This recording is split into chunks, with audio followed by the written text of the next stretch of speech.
Thursday evening. Hello, hello, hello. Thank you for stopping by. My name is Tess Washington, MD, board certified physician surgeon, and we've started this new trend called Hot Medical Topics, where I just jump on once a day and I just tell you a blurb about something that was hot in medicine that took place on that particular day. And today, boy, do I have a story for you. I couldn't believe it. So let me just go ahead and share this story with you. You guys are going to be excited about this.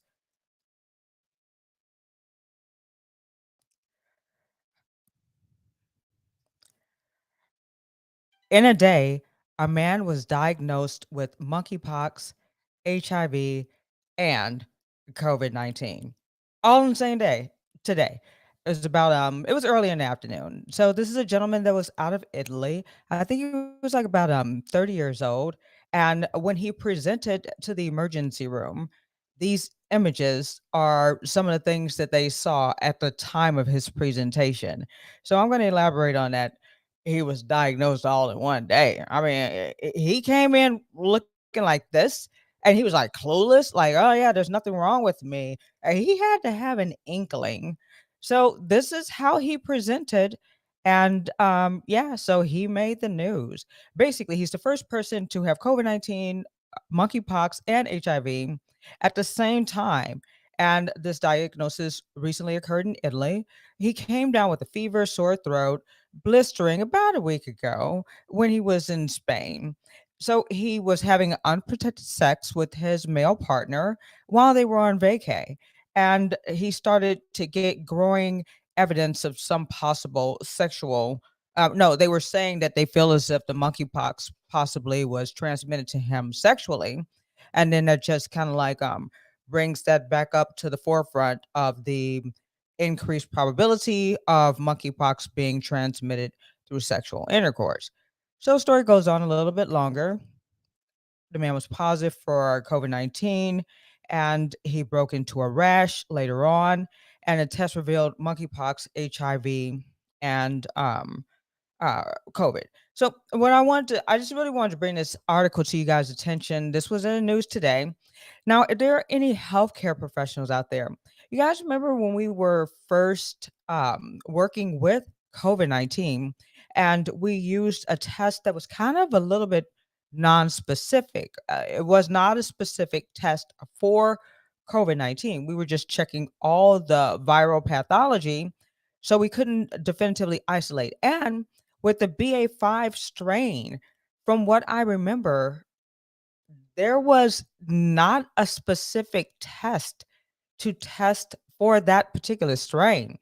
So, I just and then we also know about false negatives and false positives. So, when I ran across this, I was like, well, I wonder what test they used. So, we could go into the article a little bit longer, or else you guys could read. It's in the Insider, and they just really go into detail. Basically, the first paragraph was enough for us to know what the rest of the paragraphs are going to be about, right? So, after I saw this article, it made me really wonder: is it a possibility of a false negative? Are is this a definitive diagnosis? What was his viral?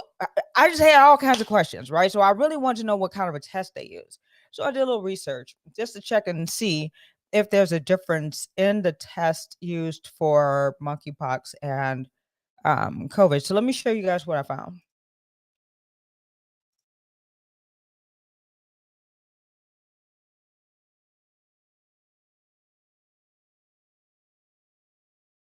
All righty. So I just wanted to see what is the test that is being used on the inpatient side for monkeypox versus the test that is being used for COVID-19. And this article I found in the American Society for Microbiology, it just mainly talked about, that they actually do have some similarities as both being zoonotic diseases. So then you wonder, I didn't go to the molecular realm. I didn't necessarily go down to breaking it down, which, I could if someone would like to see it, which I think would probably be a good idea, for my hospitalist family out there. If we get someone who comes in and if they are testing positive for both, we probably could talk to some ID guys and, just see how they're looking at this because they're probably running across this a lot. And then, we'll go ahead and we'll wrap back around to our unfortunate friend as we close off. But this article just basically talks about how they are both viral infections. But we already know there's a difference. One is affecting RNA, one is affecting DNA. So there's a difference between them. But this article just shows, the causative agents, monkeypox versus SARS-CoV-2, and a year of discovery, 1958, 2019, the genome, double-strand DNA, what we just stated, single-strand RNA, and the variant and the genotypes. Let's see, and just basically just the primary way it's transmitted, and let's see, potential animal reservoirs, monkeys. Go figure, monkeypox. Yeah, so I mean that kind of makes a little bit of sense. And we got the bats and minks going on over here, and then they provided us with some references. But so structurally speaking, SARS-CoV-2 causes COVID-19, monkeypox, MP4, uh, are very different as far as the structure. So I mean, we know that RNA and DNA, and like all coronavirus, it's enveloped RNA. So they're just describing the molecular structure of both. So yeah, so I just thought that was, that was a hot medical topic. Hey Edwin, how's it going? Hey, hey, welcome. Hey, good to see. Yeah, I just jump on and want to say hi to you guys, and I basically put a hot medical topic out in social media, just like a little blurb. And sometimes it's part of what I'm going to discuss in the evening, and sometimes it's different. So as I was looking at the other information, I was like, look, we really got to bring this up. And I guess also just to bring awareness to people, because some people may think, oh, well, I got COVID. There's no kind of way I get monkeypox. Well, this guy right here, he had a royal flush. So it looks like one doesn't, negate the other. You could be walking around with all three. Now, let's talk about him. Like, for example, I think that, so how would he be managed? Well, there was HIV medication that was initially being experimented with the management of SARS-CoV-2, right? So there's a, I mean, SARS, yeah. So there's a possibility that they may decide to use that medication. Mainly they're just going to treat his symptoms. I wanted to also share with you guys um how we treat let me see if I could do this. I don't know if I should take a chance. I should have had this window open. In functional medicine, we have a cocktail that we pretty much give, and it's on our website. And because all we're doing is treating the symptoms, right? And monkeypox the same. Monkeypox is very uncomfortable, as we all know, but we're still just doing kind of like symptomatic relief. Let's see.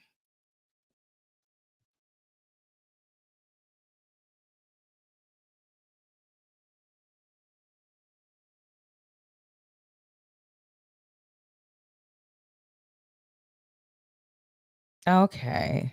Uh,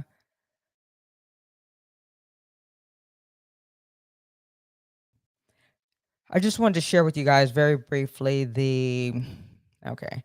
Let me just put in one more keyword. I almost got it.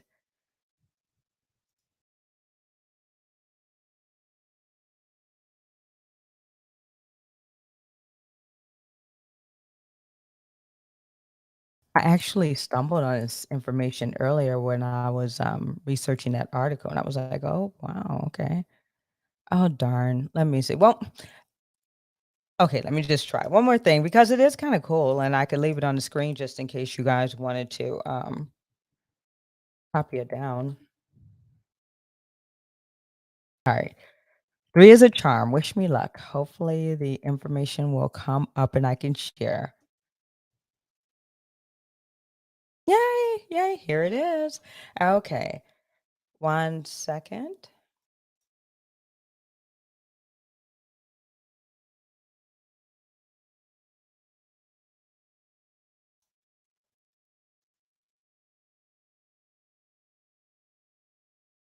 Okay, there it is.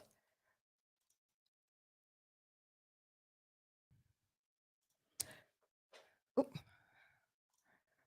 okay.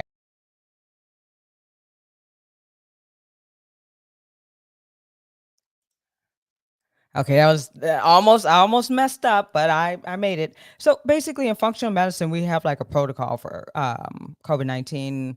This is what we've been using, for the longest, and it works. It pretty much resolves the symptoms and allows the patients to have, quite a bit of comfort. And this is on the Institute of Functional Medicine website. Let's see, is this the one that had the protocol?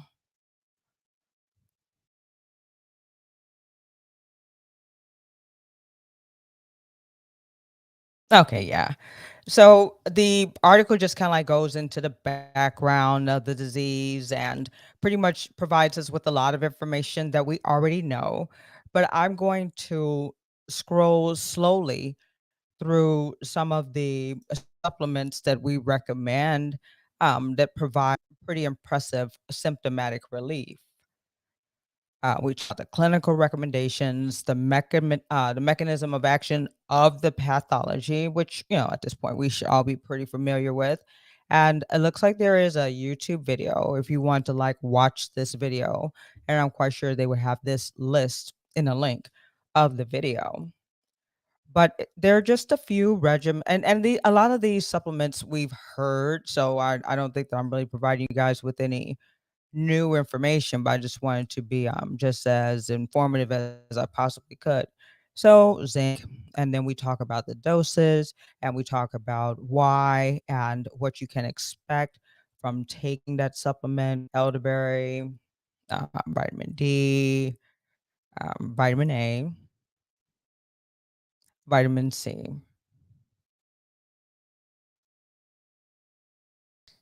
So what I'll do is I will leave this article in the description box just in case you would like to have a copy of it to retain it for yourself. Now, I was actually looking for the protocol for monkeypox because I know that we do talk about the fact that the main thing is to manage the symptoms. But, it's really, you have to let the process be the process. And like, if there are any people who were in the military, good, a lot of you received a lot of vaccines when you were deployed. You may want to check your immunization card from the military to see if some of the vaccines that you received would put you in a position where you may be resistant to monkeypox. So I thought about that. I checked my card. So if you had smallpox, allegedly you're safe. So, and I know a lot of us who were deployed, if you went to Guam, you had smallpox vaccine. So a lot of and it doesn't matter. Like I think that they gave the example of a gentleman who was vaccinated like 30 or 40 years prior. And, he still was considered to possibly be, immune or resistant. Now, let me give the good old disclaimer. I'm not your doctor. If I've never seen you, I'm not giving you any medical advice. We can look at this for entertainment purposes only. However, if you are a part of my patient panel, I still would talk to you in a confidential setting and we would discuss your pathology and we would come up with the right regimen for you. If you are interested in joining my panel, I am a 100% virtual doctor outside of my hospitalist responsibilities, and I actively see patients in Illinois, Indiana, Montana, New York, Nevada, California, and Illinois. I think that was six.